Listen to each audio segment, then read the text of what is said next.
So finally आज से Ashes series का आगाज़ पर्थ में हो गया और बड़ा इंटरेस्टिंग डे रहा। 19 विकेटें गिरी। मेरे ख्याल से ये फर्स्ट टाइम एशेज के अंदर हुआ है कि ओपनिंग डे के ऊपर इतनी ज़्यादा विकेट्स गिरी हों। लेकिन एक बड़ा इंटरेस्टिंग सब प्लॉट सामने आया जब उस्मान ख्वाजा जो है वो ओपन नहीं कर सके ऑस्ट्रेलिया के लिए इनिंग्स। इस एशेज़ और हमेशा ये हर एशेज़ से पहले होता है, बहुत हेडलाइन आइटम्स होती हैं। और इस एशेज़ से पहले headline item of course England का पेस अटैक था, बिकॉज इंग्लैंड ने पिछले 2-3 साल से बड़ा उनके फास्ट बॉलर्स ने स्ट्रगल किया to be fit for series and test matches. लेकिन इंग्लैंड के मेडिकल स्टाफ उन्होंने बड़ा कमाल काम किया वर्कलोड मैनेजमेंट के हवाले से कि दे मेड श्योर कि ये जो बड़ी सीरीज़ है ऑस्ट्रेलिया की, इसके लिए इनके सारे प्लेयर्स फिट रहें। फिर ऑस्ट्रेलिया के ऊपर हम आ गए। ऑस्ट्रेलिया पे हमने देखा कि जॉश हेजलवुड और पैट कमिंग्स, दो उनके प्रीमियर फास्ट बॉलर्स इंजर्ड हो गए। लेकिन इसके साथ ही एक बड़ी इंटरेस्टिंग हेडलाइन आइटम था, वो ऑस्ट्रेलिया का बैटिंग ऑर्डर था। और ऑस्ट्रेलिया का ओपनिंग ऑर्डर सबसे ज़्यादा था, क्योंकि ऑस्ट्रेलिया ने जब से डेविड वार्नर ने रिटायरमेंट लिया है बड़ा स्ट्रगल किया है और अभी भी कर रहे हैं टू गेट अ रिलायबल या stable partner for Usman Khawaja. और उनकी सारी एफर्ट्स इस तरफ थी, तो उन्होंने फिर आज एक डेब्यूटांट भी खिलाए उस्मान ख्वाजा के साथ। लेकिन उस्मान ख्वाजा को ओपन ना करना एक बहुत बड़ा ब्लो था ऑस्ट्रेलिया के लिए। और वो जो उस्मान ख्वाजा ओपन नहीं कर सके, उसका ताल्लुक एक ऐसे आईसीसी के रूल से है जिसका ऑस्ट्रेलिया मिसकैलकुलेट जिसको कर गया। वो रूल है पेनल्टी टाइम का। सो आईसीसी के रूल्स के मुताबिक अगर कोई भी प्लेयर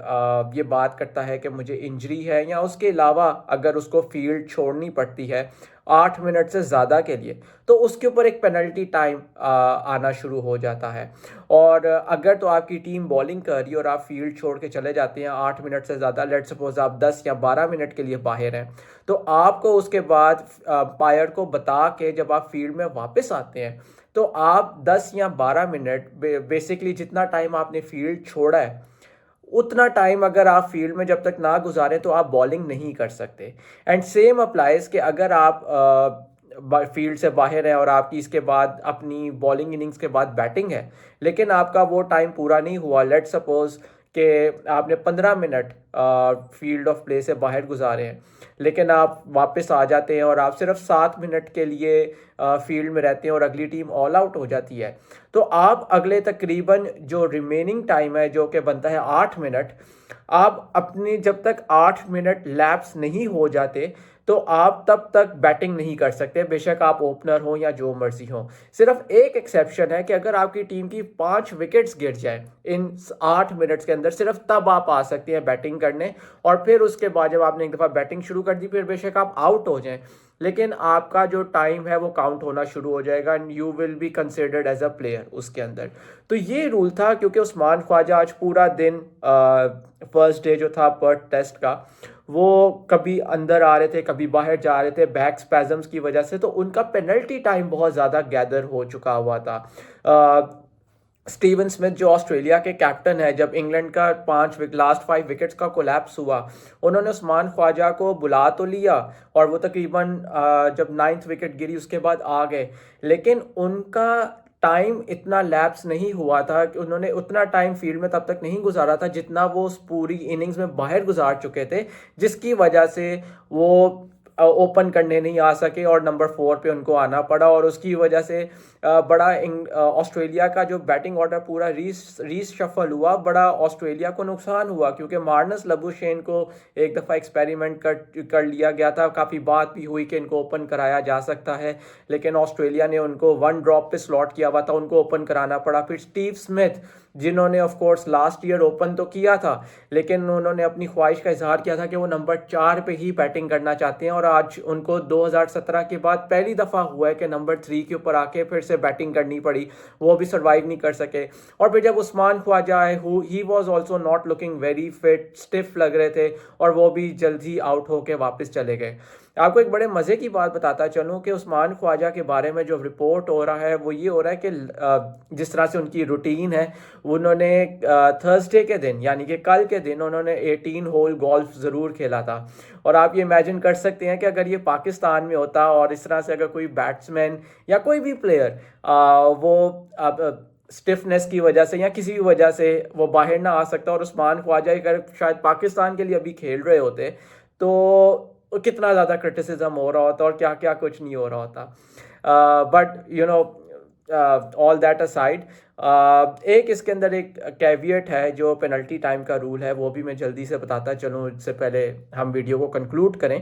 कि अगर तो आपको एक्सटर्नल ब्लो होता है, जिस तरह से अगर आपको बॉल लग जाती है, आपका सर फट जाता है या बॉल लगने से या कोई आपको ऐसी इंजरी हो जाती है जिसके लिए आपको बाहर जाना पड़ता है ग्राउंड से, तो वो इसके अंदर काउंट नहीं होता। पेनल्टी टाइम की जो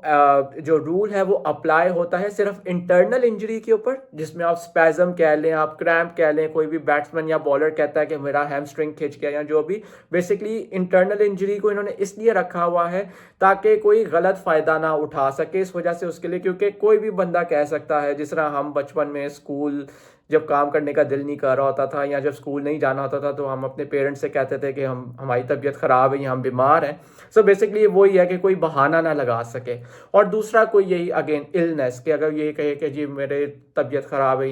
ये उसके ऊपर भी अप्लाई होगा। लेकिन अगर आपका कोई एक्सटर्नल ब्लो है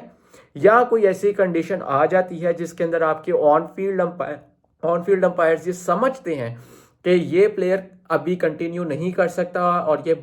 इसका बाहर जाना लाजमी है या ज़रूरत है किसी भी अटेंशन के लिए, मेडिकल अटेंशन के लिए, तो वो उसके ऊपर ये पेनल्टी टाइम का रूल लागू नहीं होगा। अगेन आई रियली होप कि आपको ये वीडियो पसंद आई होगी। अभी रिसेंटली मैंने अपना यूट्यूब चैनल सोचा कि इसको रिवाइव किया जाए और मुझे उम्मीद है कि आप लोग फॉलो कर रहे हैं, आप लोगों को वीडियोस अच्छी आ रही हैं। मेरा जिसे कहते हैं एक जो मेरा आइडिया है यूट्यूब चैनल का वो ये है कि मैं इस तरह से एक्सप्लेनर्स करता रहूँ जिन चीज़ों का